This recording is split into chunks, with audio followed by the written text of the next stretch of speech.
Hello, today I'm presenting my paper, Emergence of Tech-Econ Teaching Machine Learning and Big Data Skills to Economics Students. What is Tech-Econ and why do we care?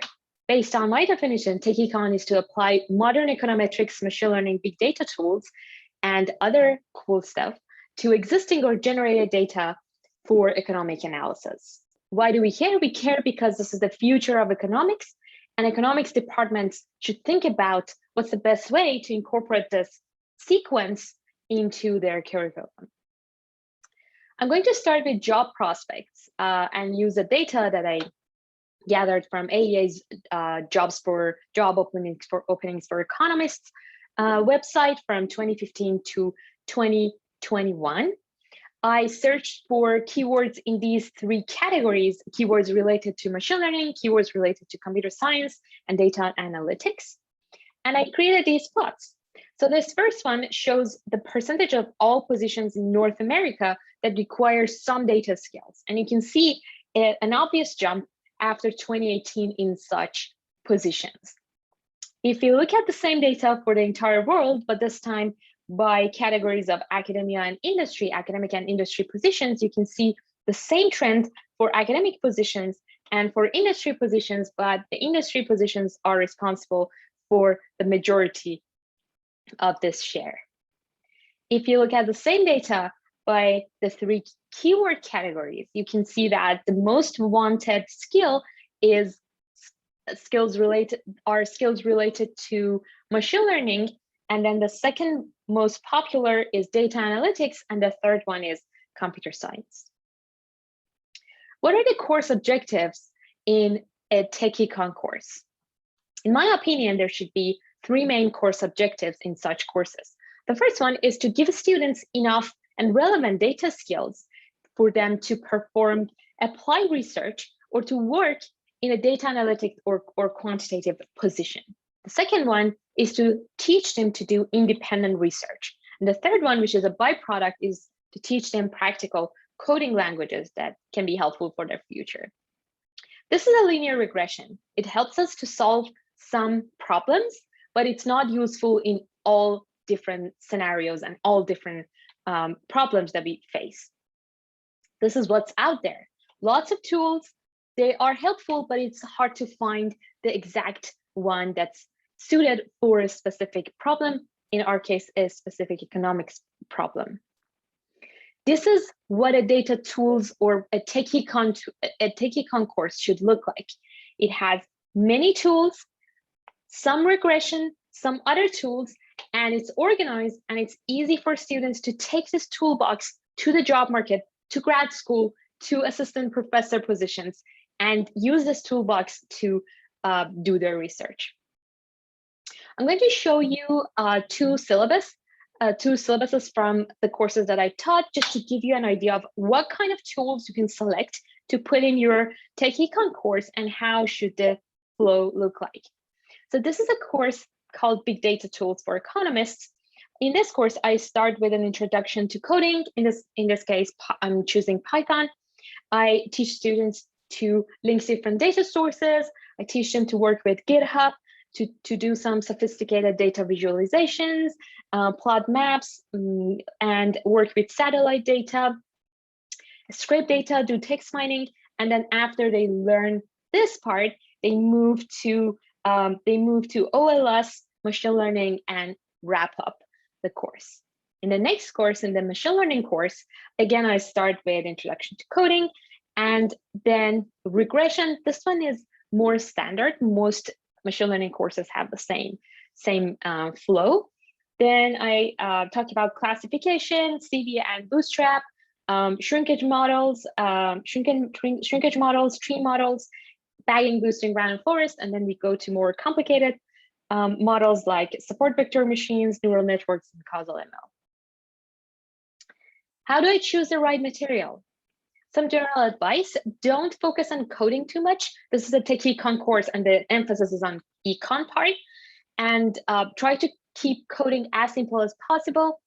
Gather coding example, but write your own with economic examples. Try to replicate economic papers and keep the logical flow. That's very important. What software should I choose? Well, I'm turning back to the data that I created. This time, I'm searching for the keywords data, Python, and R in the job descriptions. Well, you can see that Stata was the winner previously around 2015 to 2017, 18. But now Python is the obvious winner. Python has crossed the Stata and R trends, and this is true in both academia and industry, but maybe more industry. So if you don't have any preferences, go with Python. If you're choosing which language to learn Python, and then maybe R and Stata. What tools can I use to teach these courses? Well, the Jupyter Notebook is the safest, most useful tool. You can install this on your computer. Students can install this on their computers. And what's good about this is that you can have some cells that have code and text. You can have code cells, and you can execute these codes and see the result all in one file. So create some very nice lecture notes that students can put extra note, put extra coding cells, execute and solve their exercises, etc. There is the online version of Jupyter Notebook, which doesn't have the limitations that students have based on their system. And this is very useful because they can install any package regardless of their computer's model, etc. Jupyter Hub is also useful for teaching. You can create a hub for your course, install all the packages, and then send your notes, your lecture notes and exercises to students. Another free tool is Google Colab, which is very useful for when you have group projects for students. It's very similar to Jupyter Notebook. It's the Google version, and you can explore this on your own. Introducing coding. There are many students with no coding knowledge. There are some students with some coding knowledge and some professional coders. I don't have time, but you can read more about this, about how to handle this distribution in the paper. How to test students. I have some weekly exercises, term projects, and final projects. Read more in the paper. I'm going to focus on the final project. So I get hundreds of emails with a year delay that says, I got this job, I got this school because of my paper. What is the paper? I'm going to again give you two examples from the two courses that I have taught. The first one is the progression of the term projects that lead to a final project. So the first project asks students to get comfortable with data, download, show summary statistics. Second project, do some visualizations, explain your visualizations. Third project, do data scraping, merge it with your original data, run regressions and machine learning models. And the final project puts all of these findings together with an introduction, a conclusion, interpretations, and creates a final paper. Same for the machine learning class. And this time I asked them to do the previous ones in step 1 and then run shrinkage model, neural networks, things like that, and then compile all of these projects that they do during the semester. They get feedback, and then the last one is like a full academic paper, and it's beautiful. Logistics encouragement is crucial. You should emphasize to students that this is not a traditional course where they take a final exam and then they leave. They produce an academic paper, and this paper is theirs forever.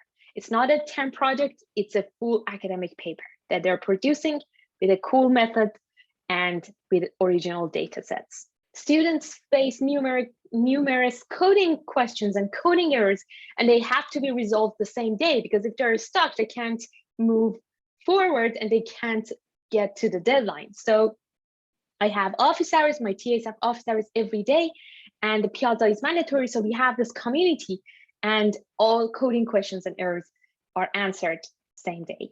TA training is critical. It's the best case scenario. You have some TAs from the CS department, some from the econ department, and the combination is great. The second best is you train some TAs to be the coding TAs. Conclusion. Economics departments need to introduce a sequence of Tech-Econ courses in their economics curriculum. This paper aims to provide a general overview, some examples, read more in the paper, some resources are also provided in the paper. And I found that the course project, the course paper, is a strong determinant of students' job market and grad school outcome. And this has to be there in Tech-Econ course designs. Thank you very much.